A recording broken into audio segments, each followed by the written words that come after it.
Hi friends, this is বানি and welcome to my channel. বন্ধুরা, আজকে আমি তোমাদের জন্য কিছু অ্যাডভান্সড সেন্টেন্স স্ট্রাকচার নিয়ে এসেছি। এই স্ট্রাকচারগুলোকে তোমরা যখন তোমাদের সেন্টেন্সে ব্যবহার করবে, সেন্টেন্সগুলো বেশ খানিকটা অ্যাডভান্সড হয়ে যাবে, একটু উন্নত হয়ে যাবে। প্রত্যেকটা স্ট্রাকচার প্রচন্ড ইউজফুল। প্রত্যেকটা স্ট্রাকচারকে খুব ভালো করে বোঝার চেষ্টা করো। সেন্টেন্সে আমরা এই স্ট্রাকচারগুলোকে ঠিক কোন অর্থে ব্যবহার করছি। দেখো, সেন্টেন্সগুলোকে যত তোমরা অ্যাডভান্সড করে তুলবে, তোমাদের কনভারসেশনটাও ততটাই অ্যাডভান্সড হয়ে উঠবে। আর ঠিক সেই কারণে আজকে আমি তোমাদের জন্য এই ধরনের কিছু অ্যাডভান্সড সেন্টেন্স স্ট্রাকচার নিয়ে এসেছি। তো আজকের ভিডিওটাও কিন্তু প্রচন্ড ইম্পর্টেন্ট, তোমরা কোথাও যাবে না, আমার সাথে ভিডিওটা একদম শেষ পর্যন্ত থাকবে। যারা চ্যানেলে নতুন, অর্থাৎ প্রথম আমার ভিডিও দেখছো, তারা প্লিজ চ্যানেলটাকে সাবস্ক্রাইব করে নিও, তাহলে যখনই আমি ভিডিও আপলোড করব তোমরা নোটিফিকেশন পেয়ে যাবে। তো আর দেরি না করে চলো শুরু করা যাক আজকের ভিডিও। বাংলায় আমরা প্রায় বলে থাকি, চলো মেনে নিলাম তুমি ঠিক, চলো মেনে নিলাম তুমি লটারিটা জিতে গেছো। তো এরকম অর্থে আমরা সেন্টেন্সে কোন স্ট্রাকচার ব্যবহার করব? দেখো, এখানে আমরা ব্যবহার করব let's say that. Let's say that. যদি আমি বলি চলো মেনে নিলাম সেই ঠিক, বা আমরা এটাও বলতে পারি চলো ধরে নিলাম সেই ঠিক, সেন্টেন্সটা কি হবে? Let's say that he is right.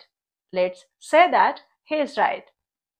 আরেকটা এক্সাম্পল দেখো, চলো মেনে নিলাম সে তোমার জন্মদিনটা ভুলে গিয়েছিল। সেন্টেন্সটা কি হবে? Let's say that she forgot your birthday. Let's say that she forgot your birthday. যদি আমি বলি চলো মেনে নিলাম তুমি একটা নতুন চাকরি পেলে, সেন্টেন্সটা কি হবে? Let's say that you get a new job. Let's say that you get a new job. তো তোমরা বুঝতে পারছো, এই ধরনের বাক্যকে, এই ধরনের বাংলা বাক্যকে ইংরেজিতে ট্রান্সলেট করার জন্য আমরা এই স্ট্রাকচারটা ব্যবহার করতে পারি, লেটস সে দ্যাট এর ব্যবহার করতে পারি। তো আমার মনে হয় তোমরা স্ট্রাকচারটাকে বুঝতে পেরেছো। এবার আমরা দেখব পরের স্ট্রাকচারটা। বাংলায় আমরা প্রায় বলে থাকি অবাক হওয়ার কিছু নেই। অবাক হওয়ার কিছু নেই যে সে এরকম ব্যবহার করেছে। অবাক হওয়ার কিছু নেই যে সে খাবারটা পছন্দ করেনি। অবাক হওয়ার কিছু নেই যে সে সত্যিটা বলে ফেলেছে। তো এরকম অর্থে আমরা সেন্টেন্সে কোন স্ট্রাকচার ব্যবহার করব? দেখো, এখানে আমরা ব্যবহার করব no wonder.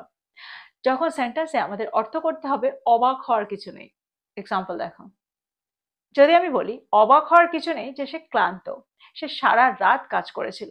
No wonder he is tired, he worked all night. No wonder he is tired, he worked all night.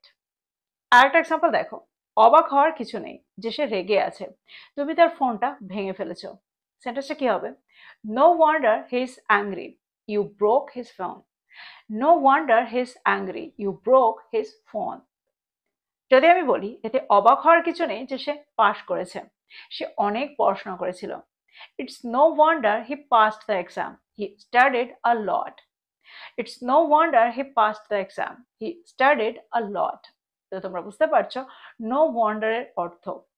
সেন্টেন্সে যখন আমরা অবাক হওয়ার কিছু নেই এরকম অর্থ করব, তখন আমরা সেন্টেন্সে নো ওয়ান্ডারে ব্যবহার করে থাকি। এবার আমরা দেখব পরের স্ট্রাকচারটা। বাংলায় আমরা প্রায় বলে থাকি আমি ধরে নিচ্ছি যে প্রকল্পটি সফল হবে। আমি ধরে নিচ্ছি যে সে আজ আমাদের বাড়িতে আসবে না।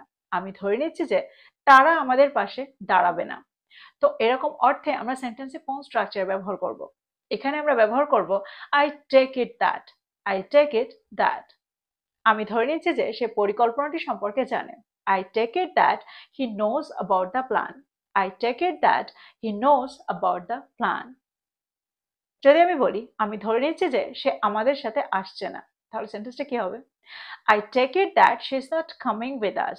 I take it that she is not coming with us.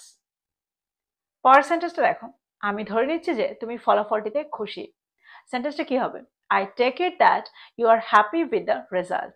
I take it that you are happy with the result. যদি আমি বলি আমি ধরে নিচ্ছি যে তুমি এই চাকরিটাতে আগ্রহী। I take it that you are interested in this job. I take it that you are interested in this job. তো এক্সাম্পলগুলোর মধ্যে দিয়ে আমার মনে হয় তোমরা বুঝতে পারছো আই টেক ইট দ্যাট এর ব্যবহার। সেন্টেন্সে আমরা কোন ক্ষেত্রে আই টেক ইট দ্যাট কে ব্যবহার করছি? বাংলায় আমরা প্রায় বলে থাকি তুমি কোন আনন্দে সেখানে গিয়েছিলে। তুমি কোন আনন্দে অনুষ্ঠানটিতে যোগ দিয়েছিলে। তুমি কোন আনন্দে তাদের প্রস্তাবটা গ্রহণ করেছিলে। তো এই ধরনের বাক্যকে, এই ধরনের সেন্টেন্সকে আমরা ইংরেজিতে ট্রান্সলেট করার জন্য কোন স্ট্রাকচার ব্যবহার করব? দেখো, এখানে আমরা বলবো with what pleasure. with what pleasure, that means কোন আনন্দে। এক্সাম্পল দেখো, দেখো সেন্টেন্সে আমরা এই স্ট্রাকচারটা ব্যবহার তখন করি যখন আমরা জানি কোনো কাজের পরিণতিটা খারাপ হবে এটা জানা সত্ত্বেও কেউ কিছু করেছে, তখন আমরা বলে থাকি কোন আনন্দে তুমি এটা করলে। অর্থাৎ যখন তুমি জানতে যে এই কাজটার পরিণতি খারাপই হবে, এর কোনো ফলাফল ভালো হবে না, তবুও তুমি কাজটা করেছো, তো কোন আনন্দে করেছো, এরকম অর্থে আমরা সেন্টেন্সে এই স্ট্রাকচারটা ব্যবহার করব, উইথ হোয়াট প্লেজার। এক্সাম্পল দেখো, যদি আমি বলি কোন আনন্দে বা কি আনন্দে তুমি প্রতিদিন এই জায়গায় আসো, with what pleasure do you visit this place every day, with what pleasure do you visit this place every day। যদি আমি বলি কি আনন্দে তুমি প্রস্তাবটা গ্রহণ করেছিলে, with what pleasure did you accept the proposal, with what pleasure did you accept the proposal। যদি আমি বলি কি আনন্দে তিনি দলটিতে যোগ দিতে রাজি হয়েছিলেন, with what pleasure did he agree to join the team, with what pleasure did he agree to join the team। তো তোমরা বুঝতে পারছো সেন্টেন্সে আমরা এই স্ট্রাকচারটাকে কোন অর্থে ব্যবহার করছি। বাংলায় আমরা প্রায় বলে থাকি সে প্রত্যেকটা কথা তার সমর্থনে বলেছিল, তুমি সব সময় তার সমর্থনে কথা বলো। তো এই ধরনের অর্থে আমরা কোন স্ট্রাকচার ব্যবহার করব, এখানে আমরা বলবো in favor of someone or something। Example দেখো, সিদ্ধান্তটি শ্রমিকদের সমর্থনে নেওয়া হয়েছিল, the decision was made in favor of the workers, the decision was made in favor of the workers। পরের সেন্টেন্সে দেখো, তিনি সব সময় ন্যায় বিচারের সমর্থনে, অর্থাৎ তিনি সব সময় ন্যায় বিচারের পক্ষে, he is always in favor of justice, he is always in favor of justice। পরের সেন্টেন্সে দেখো, সংখ্যাগরিষ্ঠরা বা বেশিরভাগ মানুষ নতুন নীতিটার সমর্থনে, নতুন নীতিটার পক্ষে, the majority is in favor of the new policy, the majority is in favor of the new policy। তো আমার মনে হয় এক্সাম্পলগুলোর মধ্যে দিয়ে তোমরা বুঝতে পারছো সেন্টেন্সে ইন ফেভার অফ কে আমরা কোন অর্থে ব্যবহার করছি। কোনো কিছুর সমর্থনে বা কোনো কারোর সমর্থনে বা পক্ষে বোঝাতে আমরা সেন্টেন্সে এই স্ট্রাকচারটা ব্যবহার করতে পারি। এবার আমরা দেখব পরেরটা। এবার যে স্ট্রাকচারটা আমরা দেখবো সেটা হলো let's face it, let's face ইট।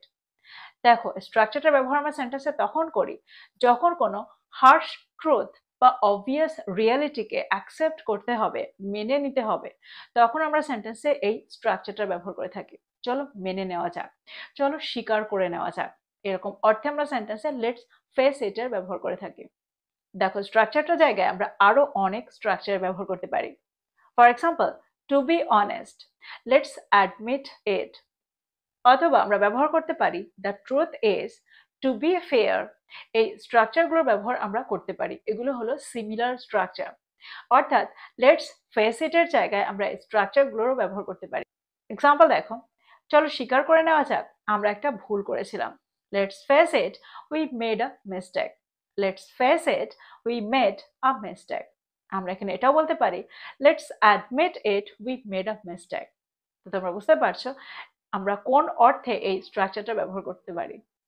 আরেকটা এক্সাম্পল দেখো, স্বীকার করছি তোমার মনোভাবটা পরিবর্তন করা দরকার, let's face it, you need to change your attitude, let's face it, you need to change your attitude. যদি আমি বলি চলো স্বীকার করে নেওয়া যাক সে আমাদের থেকে বেশি প্রতিভাবান, তাহলে সেন্টেন্সটা কি হবে, let's face it, he is more talented than us, let's face it, he is more talented than us. দেখো বাংলায় আমরা প্রায়ই এই ধরনের বাক্য ব্যবহার করে থাকি, এই ধরনের কথা বলে থাকি।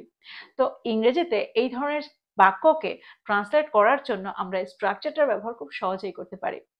তো এই ছিল কিছু ইম্পর্টেন্ট স্ট্রাকচার। আমার মনে হয় প্রত্যেকটা স্ট্রাকচারকে তোমরা বুঝতে পেরেছো। প্রত্যেকটা স্ট্রাকচার কিন্তু বেশ অ্যাডভান্সড।